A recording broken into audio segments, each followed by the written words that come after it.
사랑하는 부모님과 가족의 건강을 위해 건강 365 좋아요와 링크 공유 부탁드립니다. 건강 365 예! 건강식의 건강 이야기, 어느새 2달 가까이 자리하는 이 코로나19의 불안감이 일상의 많은 부분을 변하게 하고 무겁게 하는데요. 어떻게 하면 좋을까요? 한림대 강남성심병원 감염내과 이재갑 교수님 모셨습니다. 안녕하십니까? 안녕하세요. 네, 리포터 전세현 씨 안녕하세요. 네, 안녕하세요. 오늘따라 조금 더 차분하고 네. 또 마음이 좀 많이 우리의 삶을 코로나19가 영향을 끼친 것 같아서 좀 무겁고 그렇습니다.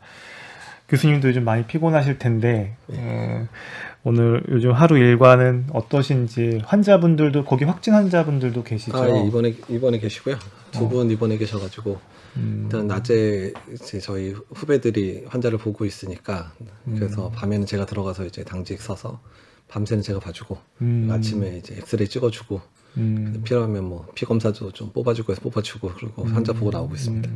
그 코로나19 확진자분들 이렇게 직접 진료하면서 보시니까 실제로 그 과정이나 환자분들 심리 상태나 이런 것도 좀 이렇게 어떠세요? 어떻게 보세요? 사실 많이 힘들어하시죠. 그러니까 이제 격리실 안에 그냥 뭐 며칠씩 그냥 들어가 계셔야 되고 또 심리적으로도 많이 불안하고 또 계속 열이 나고 이러면 혹시 나빠지는 거 아니야, 이제 본인 스스로도 되게 두려워하시기 때문에 그러니까 감정적 기복이 상당히 심하시거든요. 그래서 어쩔 때는 간호사들한테 엄청 친절하게 하시다가도 이제 좀 몸이 안 좋거나 이러면 그런 느낌 있잖아요. 너무 힘드시니까 잠깐 이제 짜증내는 모습들 보면서 진짜 힘들긴 힘드시구나 이런 생각이 좀 들 정도여서 그래서 좀 잘 견뎌주시기를 좀 바라고 있습니다. 환자분도 환자분이지만 그 의료진들, 간호사분들, 또 주변에서 뭐 방사선사분들, 또 여러분들이 고생하고 계실 텐데 그분들도 지금 교대 근무를 계속 하시면서 업무도 많이 가중되고 그렇죠. 그렇죠. 그러니까 일단은 워낙에는 중환자실 간호사분들이 이제 같이 하고 있고, 그러니까 이번에 좀 봤더니 메르스 때 같이 환자 봤었던 친구들 중에 태반이 다 사직했더라고요. 예, 사직했고 그래서 딱 한 명만 지금 같이 이번에 이제 메르스 때도 같이 보고 이번에 코로나 때 같이 보는 간호사 딱 한 명밖에 없는데 그래도 긍정적으로 그러니까 어떻게 하고 싶은 사람 손들라 했더니 자기가 먼저 하겠다고 다 자원해서 또 간호사들이 대단하시네요. 다 해주셔서 그래서 이제 고맙기도 하고 그리고 이제 같이 이제 보다 보니까 이제 좀 많이 더 친해지는 것 같아요. 그래서 서로 격려하면서 지금 열심히 환자 보고 있습니다. 사실은 이제 감염내과뿐만이 아니라 또 병원에 있는 의료진분들이 결국은 그런 코로나19 환자를 갖다 이렇게 보면서 결국은 많은 이런 같이 함께 환자의 생명을 이렇게 살리고자 하는 마음들이 있거든요. 네. 그래서 그런 부분들이 저는 의료진들한테 정말 고맙다는 생각이 네, 일단 저도 맞아요. 들고요. 새삼 의료진 분들이 대단하다는 생각이 들고 이런 분들 때문에 우리가 이렇게 좀 조금이라도 편하게 이렇게 좀 건강할 수 있구나라는 생각이 드니까 너무 감사하더라고요. 네. 그리고 교수님, 저 하나 궁금한 네. 게 그 보호구나 이런 것들은 실제로 갈아입고 하는 과정들이 좀 어떻게 좀 많이 복잡하죠? 이제 복잡하기는 한데, 그러니까 일단은 이게 한번 몸에 배기 시작하면 그렇게 어렵지 않거든요. 그래서 일단 다들 이제 여러 번 이제 입고 벗고 하게 되면 좀 많이 이제 하는데 이제 처음 시작할 때가 제일 문제거든요. 그러니까 처음 시작해서 이제 근무에 들어가기 전에 좀 여러 번 이제 교육을 잘 받고 들어가야지 그냥 한두 번 보거나 아니면 그냥 동영상 보고 하는 거로만 하기에는 조금 위험할 수 있어서 그러니까 지금 전국에서 이제 대구 지역에 이제 그런 분들에 대해서 충분히 좀 사전 교육을 좀 잘 시켜주셔야 되고 또한 특히 이제 입는 거야 뭐 어렵지 않은데 벗을 때 혹시 이제 내 손이라든지 내 이제 의복이나 이런 데 오염되게 되면 그게 이제 본인이 감염될 수 있는 소스가 될 수 있기 때문에 그런 부분들은 충분히 좀 교육이 좀 필요할 것 같습니다. 너무 이제 급하고 상황이 좀 절박하다 보니까 급하게 튀어야 되는 측면들이 있는데 그런 부분들은 조금 신경을 써서 이제 의료진들이 감염되기 시작하면 그 충격도 상당히 크게 되고 또 의료진들 한 명 빠지게 되면 또 그 공백들이 상당히 크거든요.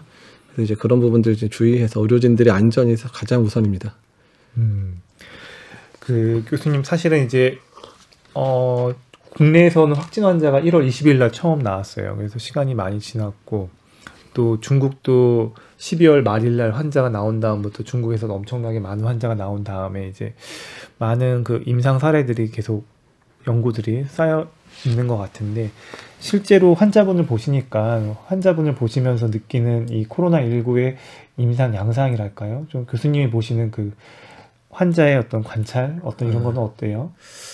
그러니까 이제 사실 첫 번째 환자분은 오시자마자 며칠 만에 돌아가셨습니다. 그래서 사실 좀 충격을 좀 받긴 받았는데 사실 전원 보내는 병원에서 보낼 때만 해도 그냥 산소만 주면 숨 쉬고 뭐 말씀도 하시고 이랬다 그러는데 병원 도착하자마자 상태 확 나빠지면서 바로 이제 인공호흡기 달고 2, 3일 투석도 바로 하고 근데 2, 3일 버티시다 바로 돌아가셨는데 그러니까 이제 기저질환이 있으시거나 몸 상태가 안 좋으신 분들이 나빠지기 시작하면 정말 2, 3일 만에 확 나빠지는 그런 이제 경과를 좀 보여서 상당히 좀 안타까운 면들. 그러니까 지금 이제 대구에서도 뭐 집에서 확진받았는데 집에서 대기하다가 상태 나빠져서 뭐 병원 도착하고 이미 사망하고 이런 상황들이 병 자체가 조금 그런 면모들을 좀 가지고 있어서 좀 안타까운 면이고 또 어떤 분들은 이제 환자 중에 이제 한 분도 상태가 좀 안 좋다 그래서 전화를 받았는데 또 그분은 너무 잘 버티시고 뭐 긍정적으로 계속 잘 계시고 그리고 열도 좀 떨어져서 조만간에 이제 퇴원 여부 결정할 분도 계시긴 하거든요.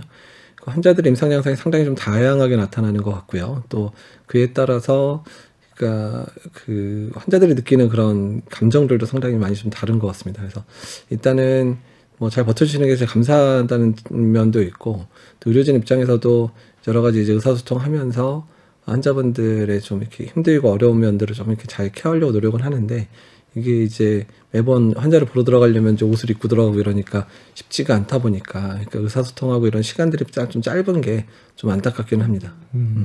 실제로 환자 보시면서 이제 코로나19에 대해서는 아직까지 정립된 뭐 이거에 딱 맞는 치료제나 이런 거는 아직은 뭐 공식적으로는 있다고는 하진 않으니까 실제로 여러 가지 좀 약물에 대한 어떤 걸 쓰셨을 때 좀 반응들이 좀 있다라고 보시는 것들이 있는지도 궁금해요. 그러니까 이미 급격하게 나빠지는 분들은 그 약물 치료를 해도 잘 반응을 좀 안 하는 것 같고요. 그러니까 조기에 좀 입원해서 조기에 이제 약물을 좀 투여하면 조금 도움이 되는 게 아닌가 이제 그런 생각이 좀 들어서 그래서 일단 대구 지역도 지금 이제 조금 입원이 늦어지면서 조금 힘들어지는 분들이 좀 있으신 것 같아서 일단은 이제 방법이 바뀌었잖아요. 이제 생활치료센터로 생활치료센터, 예, 생활치료센터들을 만든 게 어떤 면에서는 좀 잘한 선택이 아닌가. 그래서 되도록이면 이제 의료진들과 계속 이제 접촉을 하고 의료진들이 직접 보면서 중증도를 판단할 수 있는 이제 상황들이 되니까 이런 부분들이 대구 지역에서 조금 빨리 이제 세팅이 되고 좀 진행이 되면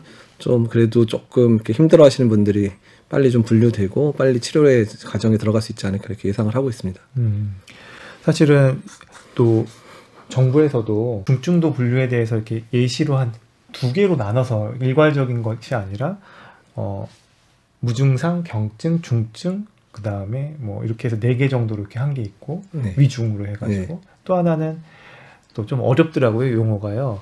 하나는 뭐 경증, 중등증, 중증, 그 다음 최중증이라고 나눠진 것들이 있던데 예시가 좀 달라서 근데 아마 들으시는 청취자 여러분들은 궁금한 게 어떤 게 경증이고 어떤 맞아요. 게 중증인지 네. 사실은 일반인들 관점에서 많이 궁금해하는데 좀 이번에 내용이 좀 어려운 것 같아가지고 좀 어떻게 청취자 여러분들은 좀 이게 혹시 확진됐을 때 내가 어떤 증상이 좀 가벼운 거고 어떤 게 좀 심각한 건지 좀 알 수 있는 어떻게 좀 정리하면 좋을까요? 일단은 이제 그 집에 계시는 동안에는 이제 확인할 수 있는 방법이 많지가 않습니다. 이제 체온계 정도밖에 없는 상황이기 때문에 그래서 이제 의료진들 그런 걸 이제 판별하는 의료진들이 좀 지역마다 준비가 되어 있고요. 그래서 전화를 해서 이제 증상 중심으로 물어보게 되거든요. 거기서 이제 위험 증상이라고 한다면 이제 호흡곤란이 동반되는 거나 아니면 이제 그 열이 계속 지속되는 그런 게 이제 위험 증상으로 보고 있고 거기다가 이제 환자분들이 가진 기저질환이 있습니다. 그래서 기저질환, 그러니까 65세 이상이거나 또는 뭐 만성질환, 폐질환이라든지 심장질환 뭐 이런 게 있으면 이제 그 부분에 따라서 일단은 이제 집에 계신 동안 그렇게 판단을 하게 되고요. 이제 그분들이 이제 그 생활치료센터 쪽으로 이제 가게 되면 의료진들이 이제 대면해서 환자를 볼 수 있게 되기 때문에 그리고 거기서는 이제 체온이라든지 혈압 이런 것들이 이제 체온 측정이 가능하니까 그래서 일단은 체온 측정에서 계속 열이 있는지 여부를 보게 되고요. 그 다음에 호흡수를 좀 이제 측정을 합니다. 그래서 호흡이 좀 가빠지고 있는지 여부를 좀 체크를 하고 또 가능하다면 산소 포화도나 이런 것들을 측정을 해서 그런 것들이 이제 문제가 있다 그러면 의료진 판단하에 그런 증상이 없이 가볍게 계속 이제 지내는 분들은 그 안에서 계속 머물면서 이제 치료를 받게 되고요. 거기서 그런 기준에 따라서 뭐 몇 점 이상 이렇게 이제 판별이 되게 되면 그런 분들은 이제 병원으로 이제 옮길 수 있게 이제 이런 식으로 되기 때문에 그래서 의료진의 판단 여부가 들어가기 때문에 조금 더 좀 정확하게 이제 환자를 그 이제 구분할 수 있는 그런 이제 툴이 만들어졌다고 생각하시면 될 것 같습니다. 그러니까 의료적으로 모니터링, 관찰 좀 뭔가 측정하고 할 수 있는 데서 구분할 수 있는 중증도 분류가 있고 그리고 그런 것들이 접근이 안 될 때 간단한 체온계 정도밖에 없을 때 분류하는 방법들 이렇게 나눠서 좀 생각을 해야 된다 이렇게 좀 이해하시면 될 것 같습니다. 이제 지금 계속 이야기하고 있는 게 이제 사회적 거리두기인 것 같아요. 네. 그 사회적으로 거리 둔다는 말 평소에 쓰던 말이 아니어서 좀 많이 좀 낯선 용어기도 하고 그리고 다들 어디서 사람들 만나지 말고 혼자 밥 먹으라고 하고 막 그러니까 오히려 해보던 지금까지 나왔던 이야기들이 아니어서 지금 많은 분들이 실천을 하고 계시지만 그래도 또 확진자 수가 조금이라도 증감세가 좀 떨어진다 싶으면 또 친구들을 만나거나 아니면 주변 지인들하고 또 다시 만나도 되는 거 아닌가라는 생각도 하실 거고 또 희망이 보이면 사회적 거리두기가 좀 약해지는 건 아닐까 그렇죠. 또 이런 생각도 네. 들 거고 오늘이 3월 7일인데요. 이런 부분들에 대한 조언 어떻게 가능할까요? 그러니까 사회적 거리두기 자체는 조금 이제 어느 정도 이제 그 상황이 잦아들 때까지는 계속 어느 정도 필요할 거라 생각이 들고요. 특히 대구 경북 지역이 상당히 힘든 상황이고 또 대구 경북 지역을 통해서 다른 지역에도 계속 산발적인 발생이 이제 있기 때문에 사회적 거리두기라는 게 특정 지역만 한다고 해서 해결되는 부분이 아니어서 그러니까 전 국민이 좀 같이 좀 움직이셔야 되는 부분들이 있습니다. 그래서 우리 지역에 환자가 몇 명 없다라고 생각해서 하다 보면 또 크고 그런 지역에 이제 뭐 큰 교회라든지 그다음에 뭐 어떤 집단 시설에서 그 환자가 계속 발생하는 일들이 벌어지잖아요. 그러니까 이제 그런 여러 가지 생각했을 때 사회적 거리두기에 관한 여러 가지 방법들은 그러니까 개인적으로도 실천해 줘야 되는 부분들도 있지만 그러니까 그런 모임들을 주관하고 하시는 분들이 또 그런 부분들을 배려해서 조금 모임을 미룬다든지 또는 모임을 잠깐 취소한다든지 이런 식으로 동참을 좀 해주셨으면 좋겠고 특히 이제 사실 이제 경제계 쪽 특히 직장 다니시는 분들 이런 분들이 상당히 좀 어려울 수 있고 회사 입장에서 상당히 쉽지는 않은 부분이겠지만 되도록이면 뭐 재택근무를 좀 한다든지 아니면 교대근무를 해서 A조, B조를 나눠서 아예 두 그룹이 만나지 않게 하면 혹시라도 그 중에 이제 환자가 발생하더라도 한쪽은 이제 회사를 계속 운영할 수 있게 되는 부분들이기 때문에 뭐 시간대를 나눠서 출근하게 한다든지 아니면 격일로 출근한다든지 이런 방식을 통해서 이제 그런 사회적 거리두기나 이런 부분들을 이제 그 회사나 직장 같은 데서도 좀 그런 부분들을 고려해 주시는 게 여러모로 도움이 되지 않을까 생각이 듭니다. 그럼 이 사회적 거리두기는 지금 한 언제쯤까지 지금 우리가 유지를 해야 된다고 지금 이렇게 봐야 될까요? 사실 사회적 거리두기 한번 시작하는 건 쉬운데 지금 시작하는 것도 쉽진 않은데 사실 시작을 하는 부분은 그냥 할 수 있지만 끝내는 부분이 사실 더 어렵기는 합니다. 그러니까 중국도 이제 우한에서 이제 그런 뭐 대중교통 이용하는 거 풀려다가 몇 시간 만에 다시 번복하고 못 풀고 뭐 이런 일들이 계속 생기잖아요.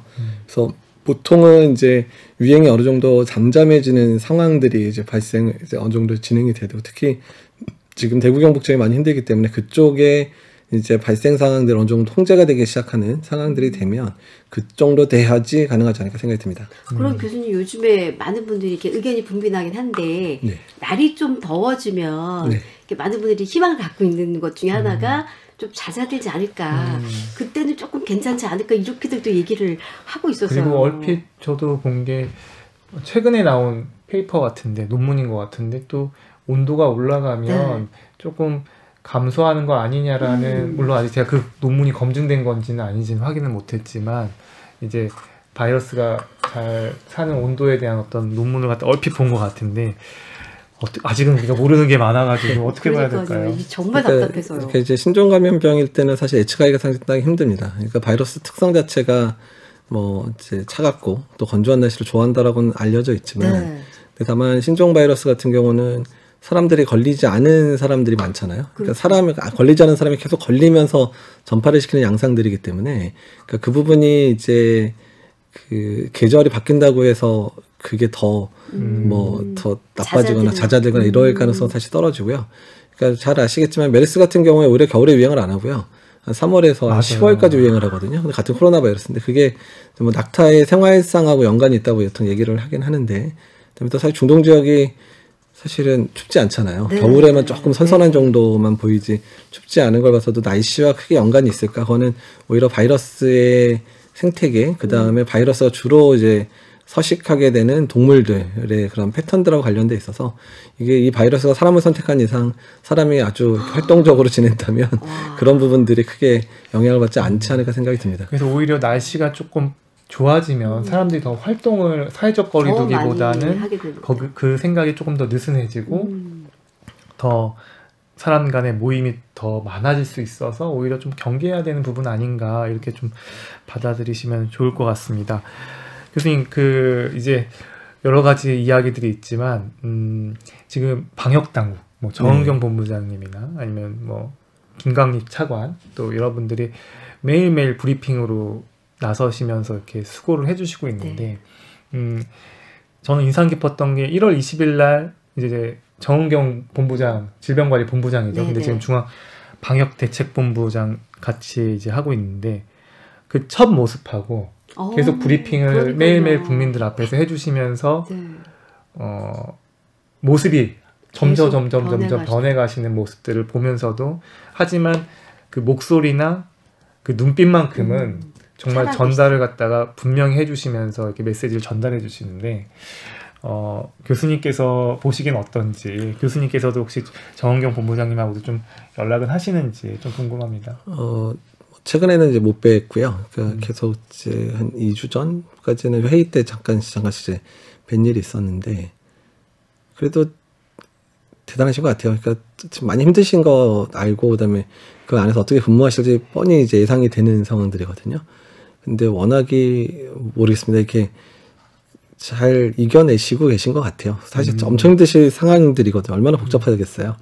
그리고 그다음에 이제 정경 본부장님이 이제 국장 때부터 제가 이제 뭐 연구 때문에 몇 번 뵙고 계속해서 이제 이렇게 직위가 올라가시면서 계속 뵙긴 뵀는데, 되게 꼼꼼하세요. 꼼꼼하시고, 그다음에 모든 것들 다 이제 확인하시고, 오히려 가끔은 이제 저 얘기 들리는 거는 이제 실무자가 이렇게 보고를 하면 실무자보다 더 잘 알고 계셔가지고 실무자가 이제 화들짝 놀라가지고 막 이런 정도로 해서, 전체적으로 꼼꼼하실 뿐만 아니라 전체적으로 이렇게 넓게 보는 그런 시각도 가지고 계신 분이어서, 그래서 어쩌면 지금 정경 본부장님이 질병관리본부를 맡고 계셨기 때문에 그래도 이렇게 힘든 와중에도 잘 질병관리본부가 지금 자기 역할을 하고 있는 게 아닌가. 그러니까 사실 그 방역이라는 부분들, 또 방역을 담당하는 부서 입장에서는 뭔가 일이 계속 터지거나 이제 확산되거나 이런 부분들이 하면 힘도 많이 빠지게 되고 좀 당황할 수도 있고 좀 가끔 흔들릴 수도 있긴 있거든요.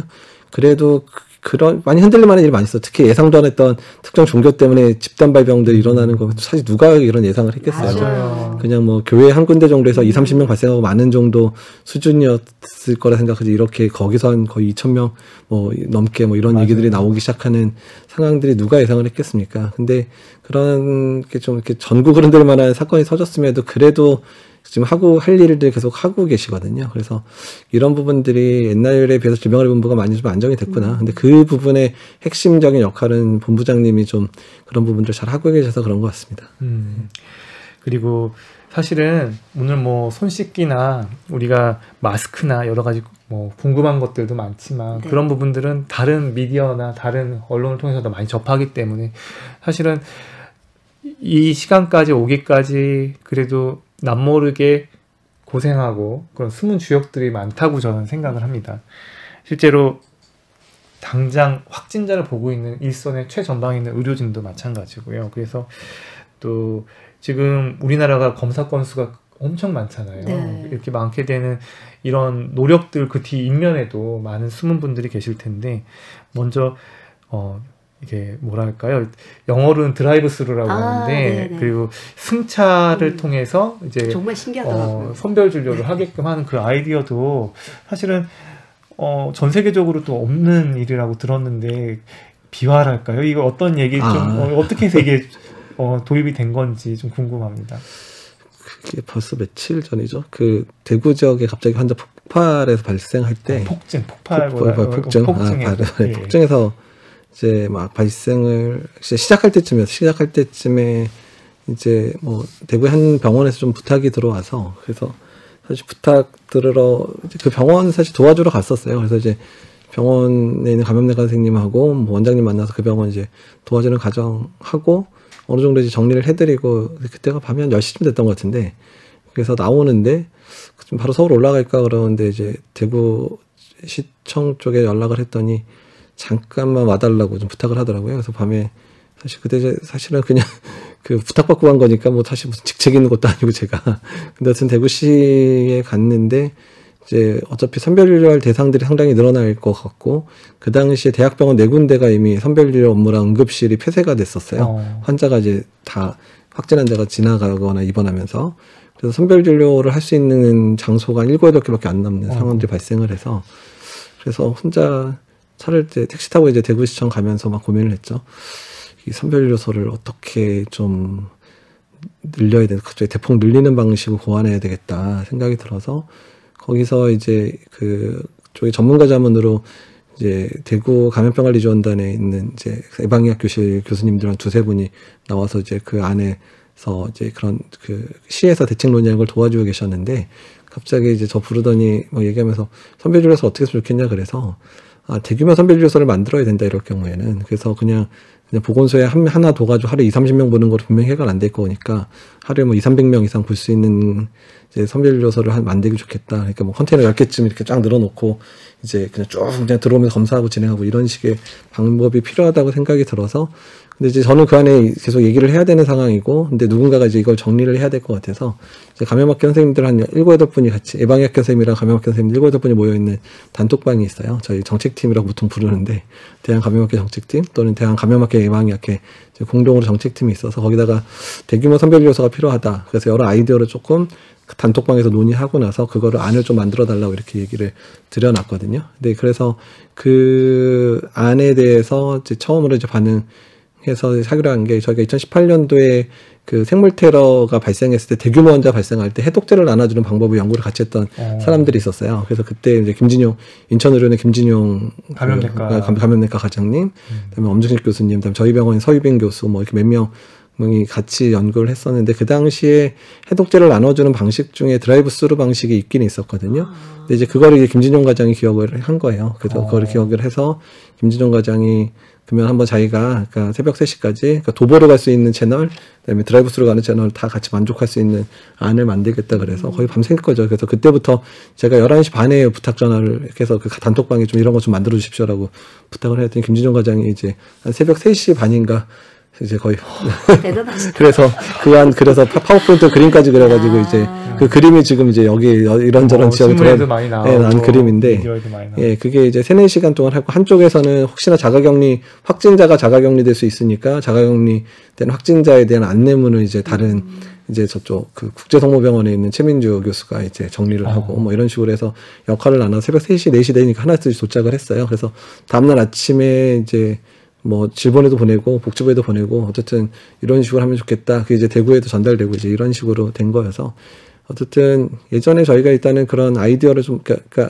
드라이브 스루는 워낙에 생물 테러 때 쓸 수 있는 방법이라고 고안이 돼서 미국에서도 가끔 이제 고안은 됐지만 생물 테러가 실제로 그렇게 대규모 발생한 적은 없어서 사용한 적은 없었는데 아마 드라이브 스루 방식의 이런 진료 체계를 만든 거는 실제로 이제 현실화된 거는 아마 이번이 처음이 아닐까 생각이 들고요. 김진영 과장의 좀 브라이트한 아이디어가 조금 여기저기서 많이 도움을 받고 있는 것 같습니다. 실제로 이게 외신에도 소개가 됐고요. 전 세계 깜짝 놀랐다는 보도를 봤어요. 저거. 일단 이런 숨은 노력들 때문에 의료진도 그리고 그 검사를 받으러 가는 환자분도 더 안전하게 보다 더 안전하게 이렇게 검체 채취나 이런 것들을 받을 수 있지 않았던 건 아닐까 생각이 됩니다. 다만 이제 한 가지 좀 첨언할 거는 드라이브 스루 방식은 차를 가지고 있는 분들만 가능한 부분이라서 이제 선민들 중에 차가 없는 분들 같은 경우 다른 분의 도움을 받든지 이런 문제들이 조금 있습니다. 그래서 저희들이 사실 드라이브 스루만 구하는 게 아니라 도보로 와서 이제 도보로 뭐 컨테이너 한 10여 개 쭉 늘어서 도보로 와서 검사할 수 있는 그런 부분들도 이제 이미 고려해서 안을 만들었고요. 경기도에서 아마 이제 그 안이 이제 이번 주부터 실행이 되는 것 같고 일부 보건소는 그 안을 받아들여서 선별진료소 하나만 운영하던 걸 선별진료소를 한 3개 정도 늘려서 이제 대규모 환자를 받고 또 그 선별진료소에 보건소 인력만으로 안 되니까 시도의사의 여러 이제 의사 선생님들 많이 도와주면서 이렇게 선별진료소를 이제 다수 선정하는 부분도 있어서 드라이브 스루만 주목할 부분이 아니라 대규모 선별 진료를 해야 되는 그런 그 기반 자체가 대유행이 발생하거나 어떤 대구 경북처럼 유행이 있는 경우에는 필요하다는 거를 이제 말씀을 드립니다. 예. 그러니까 대규모 선별 진료에 있어서 자동차로 갈 수 있는 자차 이용하는 사람뿐만 아니라 그리고 걸어가야 할 수밖에 없는 사람들까지도 고려한 어떤 이런 정책들에 대한 보완까지 이렇게 언급을 해주셨습니다. 건강365 KBS 홈페이지와 유튜브 그리고 팟캐스트로도 서비스되고 있습니다. 한림대 강남성심병원 감염내과 이재학 교수와 함께 코로나19에 대한 말씀 나누고 있습니다. 잠시만요, 선배. 제가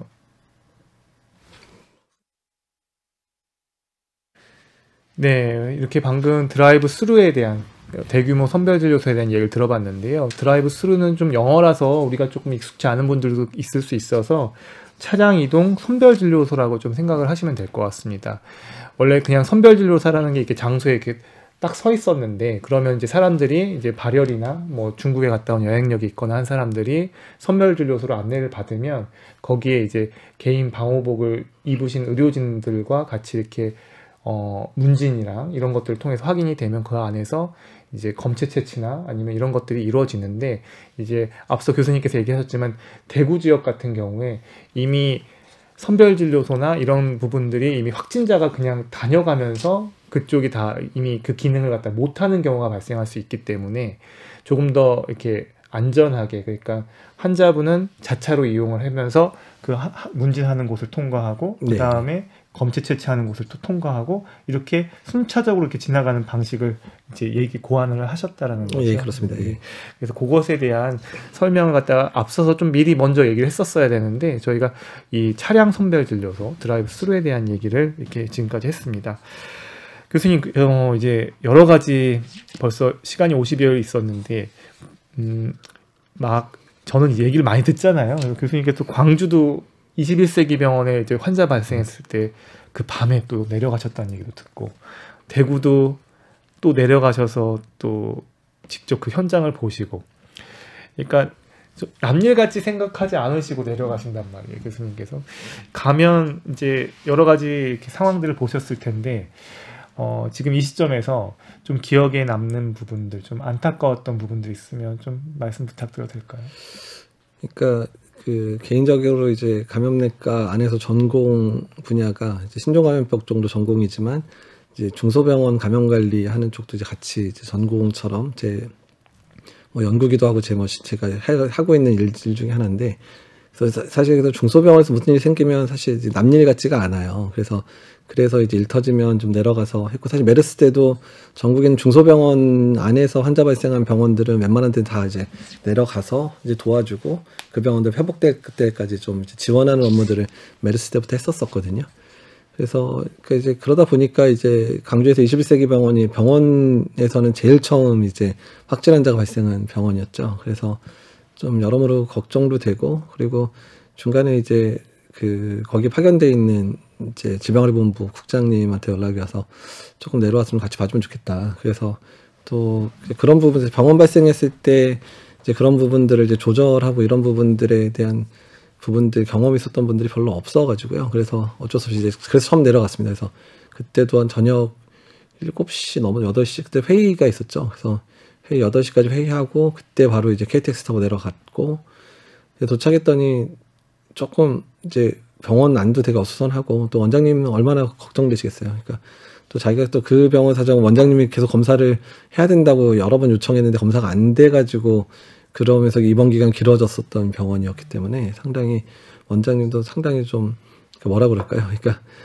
좀 되게 안타까운 마음이잖아요. 그러니까 자기 병원 이렇게 읽어가지고 막 했는데 그런 일이 벌어지고, 또 사람들은 또 왜 병원에서 뭘 잘못했기 이런 일이 발생해 이런 식으로 좀 색안경 쓰고 보는 분들도 있어서. 근데 이제 처음에 그래서 이제 원장님 만나서 이런저런 얘기를 했더니 처음에는 좀 많이 흥분해 계시다가 조금 차분해지시면서 그러면은 당연히 필요한 건 다 조치하겠다 이러시면서 이제 질병관리본부 분들이 계획한 거, 그다음에 제가 이제 메르스 때 겪었던 노하우들 바탕으로 해서 병원 이렇게 정리가 되면 좋겠다 이렇게 해가지고 이제 말씀을 드리고 조언하고, 그리고 어느 정도 이제 정리가 되는 거 확인하고 저는 이제 먼저 올라왔는데, 조금 이제 처음이다 보고 또 강주 지역 안에 이제 그런 다른 분들을 받아줄 만한 그런 시설이 없다 보니까 조금 시간이 늦어졌어요. 한 이틀 이상 그 이제 노출됐던 병동 환자들 1인 격리가 좀 늦어졌던 측면들이 있었긴 했는데 한 이틀 지나니까 좀 안정이 돼서 다 1인 격리되고 그다음에 이제 다른 이제 그 치료를 그 안에 못 받는 분들은 다른 병원에서 받아줘서 이제 치료받게 되고 이제 이런 과정들이 벌어졌었던 부분들이 있었고 그래서 지금 아마 다 이제 회복이 됐을 거예요. 아마 병원도 회복이 되고 그래서 일단은 잘 마무리됐고 다행히 더 추가 환자 없이 잘 마무리된 게 너무 다행이었고 원장님이 되게 잘하셨어요. 정말 잘하셨어요. 그러니까 폐렴 있는 환자인데 뭐 보냈다가 선별진료도 못 받고 돌아오셨는데 혹시라도 해서 다 1인실에다가 환자분 다 모시고 있었거든요. 그러니까 그렇게 해주신 것 때문에 다른 환자한테 한 명도 발생 안 하고 지나갈 수 있는 그래서 그 원장님이 정말 성견지명도 있고 좀 정말 대단하신 원장님의 생각이 지금 상당히 들어서 저도 개인적으로 되게 고맙게 생각을 하고 있고 또 정부의 지침에 정말 오로지 그냥 그대로 따라 주셨어요. 그래서 따라 주셔가지고 잘해 주신 게 상당히 이제 고맙게 생각은 되고 사실 개인적으로는 대남병원 방문했을 때가 사실 제일 좀 경북 청도 예, 경북 청도에 대남병원 방문했을 때 사실 좀 너무 놀라가지고 그래서 갈까 말까 했는데 시간이 계속 안 맞아서 못 가다가 이제 일요일이 하루 정도 이제 빌 수 있을 것 같아서 일요일 아침에 이제 바로 KTX하고 이제 내려갔죠. 내려가서 딱 도착을 했는데 이게 뭐 완전히 그냥 아수라장이에요. 그러니까 안에 뭐 이제 그 상황이 벌어진 상황인데 병실 그 폐대병동 안에 거의 한 100여 명 계신 상황이었고 근데 뭐 진료를 했던 사람들의 태반이 이제 다 자가격리 대상자로 묶여 있어서 자가격리 대상자인 분들 근데 이제 환자 인계를 해야 되니까 자가격리 그 이제 뭐 내과 과장님들이나 정신과 과장님들은 그냥 자기 진료실 문 닫고 그냥 자가격리에서 진료실에서 계속 인계장을 써주셔야 되잖아요. 그러니까 인계장을 뭐 거의 밤새 가지고 100여 명에 해당되는 인계장을 다 써주시면서 본인 사실 몸도 걱정이 될 텐데 근데 그렇게 인계장 안 써주셨으면 더 오래 걸렸을 수도 있었어요. 그래서 그 인계장 다 써주셔서 그 당시에 이제 그 공중보건의 중에 한 명이 자원에서 한 명이 내과 선생님 한 분 파견되고 저희 대학 출신이었더라고요. 제가 지금 한림대 있잖아요. 한림대 출신 선생님이 저 내려간다니까 너무 반가우면서 꼭 내려와 주세요. 이제 부탁을 해서 내려갔는데 그 선생님하고 또 거기 일산 그 공단에 보건공단 병원에 응급의학과 선생님도 또 자원에서 내려오셨어요. 그래가지고 두 분 내려와서 일단은 3명이서 이제 그다음에 이제 보건복지부 과장님 한 분 내려오셨고 질병관리본부 과장님 내려오셔서 딴 게 없고 그냥 4명이서 처음에 그냥 한숨 푹 쉬고 이제 푹 쉬고 그래서 우리 뭐부터 할까요? 했는데 너무 정신이 없다 보니까 상황실도 꾸려지지가 않았던 거예요. 그러니까 벌써 파견 나온 직원이 전날 밤부터 나왔는데 안 돼서 제일 먼저 한 게 일단 우리끼리 모여가지고 얘기할 때 그다음에 업무 분산도 해야 되고 업무를 해야 되니까 상황실 만들어달라고 상황실 이제 제일 먼저 꾸리고 상황실 꾸리고 나서 제일 먼저 한 게 뭐냐면 자꾸 이제 거기서 지금 전원된 환자들이 자꾸 사망하는 사건들이 계속 사망하는 상황들이 발생을 해서 중증도 분류를 빨리 하자. 그러니까 빨리 이제 뭐 CT 찍은 사람들도 있고 뭐 이제 엑스레이 찍은 사람도 있고 이제 뭐 열이나 이제 뭐 이런 거 체크한 사람들이 있으니까 쭉 한번 나열하자 그래서 그 부분에 이제 응급학과 선생님하고 그 내과 공보의 선생님이 역할이 되게 컸는데 거의 한 몇 시간을 컴퓨터 앞에 앉아서 인계받은 자료랑 다 정리를 해서 그날 밤 그러니까 제가 가고 나서까지 계속 작업을 해서 다음날 아침쯤에 그 분류 다 해놓으셨어요. 그래서 중증 환자, 그 다음에 좀 경증 환자, 중등 여기서 잠깐 있어야 되는. 그래서 그때 이제 중증 환자를 분리된 사람들 이제 빨리 이 병원 저 병원에서 이제 받아주기로 해서 그러면서 저희 병원도 거기 환자 이제 한 명 그날 받았던 건데 이미 좀 늦게 오셔서 상당히 고생하셔서 돌아가시긴 했는데 그래서 그 작업이 끝나고 났고 그 다음에 그때 저 내려오고 나서 감염관리 간호사 출신의 대학 교수님 2분이 또 오셔서 아무래도 5층, 그러니까 그 아수라장에 있는 그 상황에서 폐쇄병동에, 그다음에 그리고 거기에 이제 더 중요한 거는 그 국립정신건강센터 정신과 전문의 3분하고 간호사 8분이 나와서 그 아수라장인데 그냥 개인 보고 들어가서 환자들 혈압 재고 뭐 열 재고 이런 거를 그분들이 시작을 해주셨거든요. 그러니까 그분들이 이제 그런 것들을 정리해서 보내주기 시작하니까 중증도에 대한 부분들이 가능해졌어요. 그래서 그러니까 자원에서 오신 그 한 10여 명의 뭐 정신과 전문의, 내과 전문의, 응급학과 전문의 이제 간호사분들 한 10여 명이 거의 거기 전체를 다 이제 했고 그 감염관리간호사 두 분이 병동 올라갔더니 도저히 5층에서는 환자 볼 수 있는 상황이 아니다. 이건 너무 뭐 열악하니까 그때 이제 결정해서 2층 병동 싹 비우고 2층 병동에다가 환자들 할 수 있는 시설을 만들고 중증 환자 빨리 전원 보내고 어쨌든 그 결정이 그 10여 명의 분들이 2, 3일 사이에 그 작업을 다 만들어 주셨기 때문에 좀 대남병원 환자들이 좀 많이 안정이 됐고 그 이후에 그렇게 중증도 분류 끝나고 난 다음에 사망자 한 명도 발생 안 했잖아요. 예, 그래서 그나마 이제 다행으로 좀 생각을 하고 있습니다. 예. 지금 확진자가 많이 발생하고 있고 그리고 숨진 사람들도 늘어나고 있긴 하지만 그래도 자기 일처럼 자원에서 이렇게 내려가고 그 현장에 가서 도움을 주는 분들 이런 분들의 그 알려지지 않은 수고 덕분에 그래도 피해를 최소화할 수 있지 않나 이렇게 생각을 해봅니다. 사실 바이러스는 사람을 가리지 않는다고 하잖아요. 그래서 여러 가지 바이러스가 뭐 나쁜 사람한테만 가는 것도 아니고 좋은 사람한테만 가는 것도 아니고 결국은 이건 사람 간 접촉으로 가는 건데 결국은 우리가 지금 이 시점에 교수님 얘기를 들어보면 할 수 있는 거는 정말 생명을 소중히 생각하고 그 생명을 정말 이렇게 숨지지 않도록 생명을 살리려고 노력하는 이런 손길들이 다 같이 이렇게 연대해서 이렇게 함께 나아갈 수 있을 때 이번 사태를 정말 최소화해서 정말 이렇게 숨진 사람을 최소화하고 많은 분들을 다시 건강하게 회복시켜서 마무리될 수 있지 않을까 이런 생각을 해봤습니다. 박광식의 건강 이야기 오늘은 코로나19에 대한 말씀 듣고 있습니다.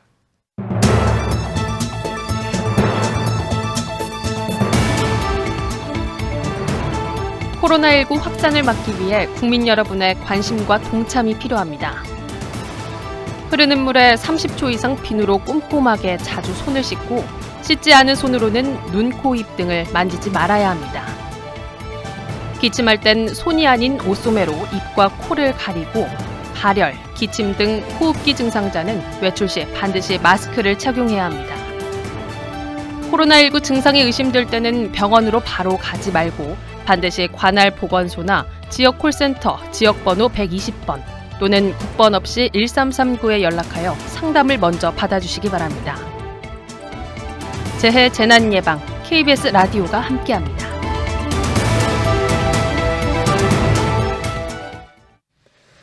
박광식의 건강 이야기 한림대 강남성심병원 감염내과 이재각 교수와 함께 코로나19에 대한 말씀 듣고 있습니다. 앞서서는 지금까지 현장에서 정말 사투를 벌이며 그곳에 수고해 주시는 의료진들에 대한 숨은 얘기들을 많이 들어봤는데요. 지금 이제 현 상황에 대한 것들 그리고 좀 우리가 어떻게 하면 좋을지 이런 부분들에 대한 것도 조금 짚어봐야 될 것 같습니다. 이제 전국적으로 유행하는 상황을 이제 목도하면서 우리 개인은 사실은 계속 듣지만 손 씻기를 강조하거든요. 손 씻는 거를 한번 또 여쭤볼게요. 중요한 거 알지만 네. 손 씻는 거 진짜 하루에 몇 번 씻어야 돼요? 뭐 다다익선입니다. 많이 하면 많이 할수록 좋은 상황인데. 그러니까 뭔가 이제 다른 사람이 만질 만한 거를 내가 만지게 되면 그때 다 손을 씻어 주셔야 되는 상황들입니다. 뭐 문고리를 만졌든지 화장실을 다녀왔든지 밖에서 밥을 먹든지 뭐 악수를 했다든지 악수하고 나서 바로 그 사람 보는 데서 손을 닦으면 좀 기분 나쁠 수도 있으니까 그러니까 뒤돌아서면 조금 시간 지나서 이제 꼭 손을 닦아주셔야 되는 부분이고 왜냐하면 그러니까 이제 손에 묻어서 그러니까 모르겠어요. 그러니까 그걸 구분하기가 참 어려운데 그러니까 서로 얘기를 해가지고 침방울이 내 호흡기로 넘어서 들어오는 감염내하고 내 손으로 뭔가를 만져서 내 입에 만져서 감염되는 걸 다 생각을 해보면 손이 더 많지 않을까 생각될 정도로 그런 정황들이 훨씬 더 많이 느껴지거든요. 그래서 손 씻기를 잘하는 게 상당히 좀 중요하다는 건 뭐 몇백 번을 얘기해도 뭐 사실은 뭐 지나침이 없습니다. 네. 그리고 그 다음 강조하는 게 뭔지 아시죠? 마스크? 기침 예절. 기침 예절. 마스크는 그 다음이고 네. 기침 예절. 기침 예절. 손으로 팔로 가려서 하는. 네. 그리고 손수건이나 휴지. 네. 기침 예절도 이제 많은 분들이 알고는 계시는데, 네. 근데 갑자기 나오는 기침, 이거 그냥 한번 모르고 앞에다 하고 당황해 하시는 분들이 많거든요. 이게 바로 이게 옆구리로 네. 딱 고개를 쉽지 돌려서 않죠. 좌우를 돌리기가 네. 쉽지 않은 것 같아요. 그러니까 이제 그게 습관이 무서운 게요. 하다 보면 되는데 안 하니까 이제 더 안 되는 네. 거여서 그러니까 이번 기회에 몸에 배도록 이제 이걸 헛기침 할 때도 좀 연습을 해가지고 이렇게 해서 연습을 네, 미리. 연습을 좀 미리 해둬야 이게 안 하던 거 하면 어색하게 되고 맞아요. 더 이상하게 이렇게 이렇게 될 수도 있으니까 그래서 이제 그런 부분 연습이 좀 필요하기는 하시고요. 그리고 근데 더 중요한 건 이렇게 감염병 위기가 있을 때는 호흡기 증상 있는 분들이 집 밖으로 나오시지 않는 게 제일 중요합니다. 사실 집에 계셔주시는 게 가장 이제 중요한 일들. 그러니까 이제 미국 같은 경우에 이제 지역사회 다닐 때 마스크 안 써도 된다 이런 식으로 이제 어떻게 무슨 자랑도 아니고 되게 막 이렇게 강하게 얘기하는 이유가 그러니까 미국의 문화와 관련돼 있는 건데 그러니까 미국은 마스크를 써야 될 정도의 뭔가 문제가 있는 분들이 지역사회에 다니는 것 자체를 상당히 예의 밖의 행동 생각을 하는 거예요. 네. 그러니까 오히려 이제 우리나라 사람들은 이제 본인 위해서 이제 마스크를 쓰는 경우들이 좀 많잖아요. 네. 근데 미국은 이제 반대 개념이라 그러니까 그래서 미국에서 마스크를 쓰고 다니면 되게 이상하게 여길 수가 있어요. 왜냐하면 마스크 쓸 정도로 아픈 사람이 어디를 돌아다녀? 그러니까 이런 개념이 있거든요. 그러니까 그래서 이제 그러니까 미국에서는 그래서 호흡기 증상이나 뭐 발열 있는 사람은 집에 반드시 쉬게 하고 병가나 이런 것들이 되게 쉽게 되고 더 중요한 건 애들이 아플 때도 미국 갔다 오셔서 저희 누나도 미국 이제 살다가 왔는데 얘기를 들어보면 애기가 아프면 직장에서 애기 아파서 내가 이제 그 병가를 그러니까 잠깐 시간을 애기 때문에 시간을 내는 거에 대해서 아무도 뭐라고 안 난다는 거죠. 그러니까 이제 그런 문화가 돼 있으니까 그러니까 집에서 애들이 아프거나 이러면은 그냥 돌보는 거를 당연히 부모가 돌봐야 되는 거니까 그렇죠. 그래서 부모들이 쉬게 하는 것 자체가 문제가 없게 이제 사회가 돌아가는 상황이니까 그러니까 그래서 미국은 어쩌면 그런 얘기들을 할 수 있는 상황들이라는 거예요. 그래서 이제 우리나라도 이제 그런 문화가 좀 빨리 갖춰져야 될 상황이어서 그러니까 뭐 곧 죽어도 이제 회사에 나가는 게 무슨 충성도를 체크하는 이제 그런 상황들은 아니어서 그런 부분은 기침 예절보다는 그런 뭔가 아픈 사람이 집에서 푹 쉴 수 있게 하는 그런 문화를 조성하는 게 기침 예절보다 더 중요하지 않을까 생각이 듭니다. 우리가 이제 코로나19에 대해서 모두 국민분들이 다 관심이 많고 해서 궁금증들에 대해서 이제 전화 인터뷰를 받아봤는데요. 한번 들어보시고 교수님께서 좀 답변 부탁드립니다. 보통 우리가 집에서 출퇴근하든 회사에 나가든 어느 건물에 들어가든 저희 엘리베이터 탈 일이 굉장히 많잖아요. 근데 엘리베이터를 타게 됐을 때 간혹 마스크를 끼지 않은 경우가 있거든요. 근데 마스크를 끼지 않았을 때 실제로 확진자랑 같이 아무 얘기도 안 하고 가만히 있었는데도 그 밀폐된 공간 엘리베이터 안에서 같이 있는 자체만으로도 걸릴 확률이 있는 건지 그게 첫 번째 궁금하고요. 두 번째는 마스크를 하지 않았는데 확진자랑 같이 탔을 경우에 내가 숨 쉬지 않고 숨을 참는 거예요. 그랬을 경우에는 아무런 상관없는 건지 그런 게 좀 궁금합니다. 코로나 요즘 그 전염력도 되게 강해서 좀 무서운데 그 완치가 된 환자 중에 다시 재확진된 환자가 있었잖아요. 그것을 보면서 항체가 생긴 경우인데도 어떻게 다시 재확진이 항체가 면역력이 그러면 안 걸려야 되는데 또 걸린 게 좀 약간 의아하고 그 메르스라든지 뭐 사스라든지 신종플루 그런 거랑 비교했을 때 독감이라든지 그런 거랑 비교했을 때 그 항체 생성과 또 이제 다시 재감염되는 그런 것들이 좀 비교해서 좀 알고 싶습니다. 여러 가지 질문을 주셨는데 일단 이제 많은 분들이 걱정하는 게 워낙 감염이 이게 속도가 빠르니까 특히 이제 그 밀폐된 공간에서도 다들 이게 위험하다는 건 알고 있잖아요. 근데 엘리베이터 타는 일도 굉장히 많다 보니까 만약에 마스크를 안 썼는데 옆에 확진자든 누군가 있었어요. 그러면 뭐 기침을 하거나 대화도 안 하고 잠깐 있었는데 그게 감염의 속도가 그렇게 빠르게 될 수 있느냐. 이게 되게 두려운 일이라고 얘기를 하셔서 요즘에 엘리베이터 안 타시고 계단을 이용하시는 분들이 굉장히 많아요. 그러니까 이제 엘리베이터 안에 사실 뭐 길어야 몇 분 정도인데요. 근데 이제 마스크를 안 쓴 상황에서 하게 됐는데 하필이면 얼굴 맞댄 사람이 감염자다. 네. 이렇게 되면 사실 이제 자꾸 침방울 생각하니까 말을 해야만 나온다고 생각하시는데 네. 호흡을 통해서도 당연히 나옵니다. 호흡을 통해서도 침방울이 이제 그러니까 입으로 숨쉬게 되거나 코로 숨쉬거나 이제 침방울이 이제 눈에 안 보이게 나올 수 있게 돼가지고요. 그래서 이제 그런 부분들이 사실 중요하고 그리고 그래서 이제 마주보고 있다 그러면 뭐 전파 가능. 특히 이제 그 사람이 지금 바이러스를 막 이제 많이 내뿜고 있는 그런 상태라면 가능을 할 수 있고 사실 그 부분뿐만 아니라 이제 그런 마스크 그러니까 그 증상 있는 분이 마스크 쓰지 않은 상태에서 재채기를 하거나 기침을 하게 되면 주변 부가 좀 오염이 되는 네네네. 상황이죠. 아니면 이제 본인이 손으로 가리고 하게 되면 그 사람이 만지는 이제 뭐 버튼이라든 이런 게 좀 오염될 수 있는데 그런 부분을 또 이제 다른 사람이 바로 만지게 되면 내 손에 이제 묻게 되잖아요. 이제 그러면 그런 거로 가기 때문에 사실은 노출은 몇 분 안 됐을지 모르지만 환경에 오염된 거를 내 손으로 만지게 되면 이게 노출 시간과 무관하게도 감염이 될 수 있거든요. 그래서 이제 그런 부분들을 고려를 하셔야 될 수 있습니다. 이분이 좀 재밌게 질문도 하나 하신 것 중에 하나가 그러면 만약에 그런 상황일 때 그 호흡으로도 지금 이렇게 될 수 있다고 하셨잖아요. 네. 그럼 혹시라도 마스크를 안 썼을 경우에 누군지 모르지만 그분이 확진자다 이런 상황이 생겼을 때 호흡을 이렇게 숨을 참고 있으면 조금 괜찮지 않을까요? 이렇게. 아니 근데 숨을 참다가 네. 너무 숨이 차가지고 한꺼번에 한꺼번에 들이마시면 그게 더 위험하지 않나요? 사실 이제 정말 있을 수 있는 얘기거든요. 근데 숨을 참아봐야 아무리 길게 참아봐야 2, 3분 정도 못 참죠. 게다가 더 문제는 숨을 참더라도 내 코 안에 만약에 바이러스가 이렇게 날라들어서 묻어 있으면 그냥 그 다음 풀에 쓸 때 그냥 같이 들어가는 거기 때문에 숨을 찬다고 해결할 문제는 안 됩니다. 아니라는 거죠.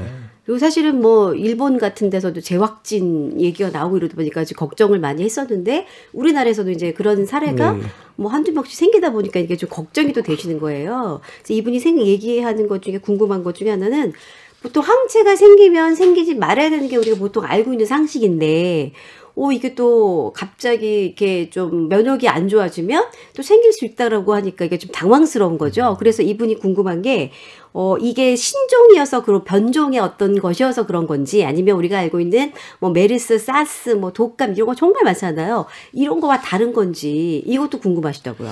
그러니까 이제 연구가 좀 필요한 부분인데 지금 이제 우리나라나 일본, 중국에서 발생된 이제 완치됐다고 했는데 다시 진단되는 그런 부분들은 이제 단기간에 이렇게 되는 부분들은 대부분은 이제 재감염된 게 아니라 재활성화라고 좀 표현하는데 이제 낫다고 생각했는데 이제 완전히 낫지 않은 상황이라 시간이 지나서 다시 바이러스가 재활성화되는 경우들이 드물게 있습니다. 그러니까 호흡기 바이러스 감염에서 이제 폐렴 치료 이제 잘 끝났는데 퇴원하고 나서 1, 2주 있다가 다시 연락 오시는 분들이 가끔 있는데 바이러스 검사하면 동일한 바이러스 나오는 경우들이 있는데 대부분은 이제 노령의 환자들이나 이제 면역이 떨어져 있는 그러니까 뭐 면역 억제제 쓰거나 항암 치료 받거나 이런 분들한테서 이런 일들이 좀 빈번하게 발생을 하는데 아직 전반적으로 드뭅니다. 아주 드물지만 주로 이렇게 면역이 떨어진 분들에서 주로 보고가 되고 있는 사실이라 재활성화된 부분들은 일단 이제 그렇게 좀 위험한 소인이 있는 분들은 추후에라도 이제 그런 교육들을 제대로 해서 증상 악화되면 다시 보건소에 신고하게끔 이미 그렇게 좀 이미 지침이 바뀌어져 있습니다. 그래서 그렇게 되고 있고 그다음 이제 재감염과 관련된 부분은 아직까지 증명된 바가 좀 없습니다. 그러니까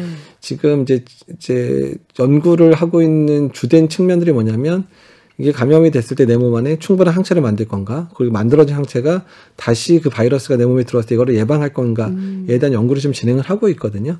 그래서 그 연구 결과들이 나와 봐야 이게 재감염이 될지 안 될지 실제로 또 실제 사례들 있잖아요. 이번에 이제 중국 같은 경우에 많이 걸렸잖아요. 네. 그런 분들이 뭐 내년에 뭐 몇 개월 있는데 또 걸렸다 이런 실제 사례가 보고돼야지 이제 또 확인되는 측면들이 있어서 일단은 두 가지가 다 현재 진행 중인 상황이라 답은 못하는데 일반적으로는 대부분의 뭐 인플루엔자도 그렇고 뭐 다른 코로나 바이러스도 그렇고 한번 감염이 되면 어느 일정 기간 뭐 평생 가는 것까지 몰라도 일정 기간 다시 안 걸리게 하는 수준의 항체가 만들어지는 걸로 돼 있기는 합니다. 근데 이게 이제 신종 바이러스다 보니까 얘만 또 안 그럴 수도 있잖아요. 그러니까 이제 그런 부분에 대해서 연구가 좀 진행이 되고 있다 생각하시면 될 것 같습니다. 네.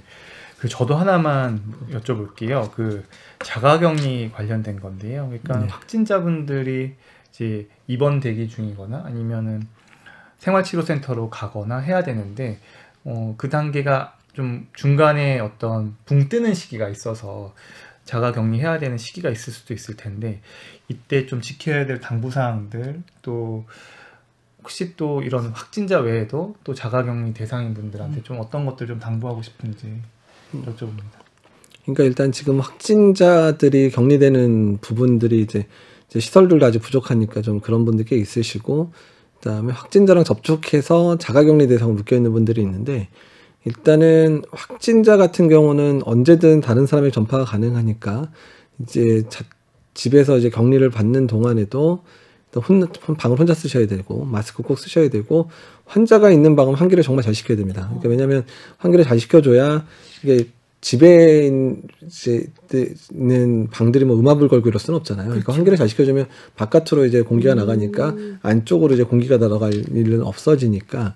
근데 사실 방문만 잘 닫고 있으셔도 이제 큰 문제는 없긴 없는데 환기를 잘 시켜주셔야 방 안의 농도를 낮춰줄 수 있고 그래서 방 쪽으로 혹시라도 흘러 들어갈 수 있는 여러 가지 이제 막을 수 있고 그다음에 마스크를 집안에 계셔도 마스크를 쓰고 계셔야 됩니다. 이런 분들은 왜냐하면 바이러스 배출을 최소화시켜야 되기 때문에 가족들의 전파 그리고 식사도 혼자 하셔야 되고 왜냐하면 밥을 먹으려면 내릴 수밖에 없는데 같이 드시면 전파가 될 수 있으니까 그렇게 하셔야 되고 가족들도 다 마스크를 계속 쓰고 계셔야 됩니다. 집안에 같이 계실 동안에는 그러니까 방이 다르더라도 뭐 최대한 조심하는 측면에서 마스크를 써주시고 계셔야 되고 뭐 손위생 철저히 하는 부분들 그다음에 화장실로 되도록이면 이제 따로 쓰라고 뭐 화장실에서 전파될 일이 그렇게 많지는 않지만 그러니까 표면에 오염되거나 이러면서 이제 문제가 될 수 있으니까 그래서 되도록이면 이제 자가격리 대상자가 있는 집은 화장실에 있는 방에 그 자가격리 대상자를 두시도록 하는 게 좋을 것 같고요. 그래서 그런 식으로 이제 좀 조정을 해주셔서 안에서 이제 가족들에 전파되지 않게 하는 가장 좋은 방법 써야 되는데 다만 가끔 이제 집이 그러니까 가족들은 많은데 방이 이제 구분되기 어렵거나 이제 이런 집들이 좀 있죠. 뭐 오피스텔 구조여서